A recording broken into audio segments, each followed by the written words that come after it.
د کانونو او پترولیم وزارت ویلي چې د ټاپي پروژې د رغونې چارې به ژر پیل شي. په سلامونو مو هرکلی کوم. زموږ یوټیوب چینل ته پخیر راغلی. د لا بشپړو معلوماتو لپاره ویډیو راسره تر پای وګورئ.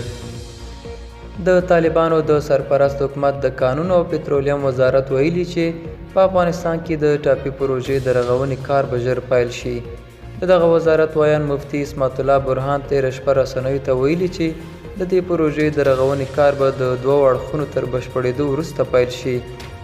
لومړی د نل لیکې د رغونې په لار کې د پرتو ځمکو استملاک او بل اړخ ته له ترکمنستان څخه افغانستان ته د ماشینرۍ د واردولو د مالیې معاف کول دي.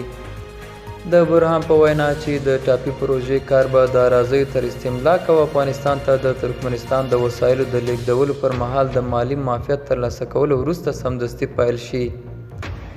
ټاپي د افغانستان له لارې پاکستان او هند ته د ترکمنستان د ګاز د صادرولو نل لیکه ده چې دا پروژه په تېرو 2 لسیزو کې د جګړو له امله بشپړه نه شوه. دا و زموږ نننۍ چمتو شوې ویډیو.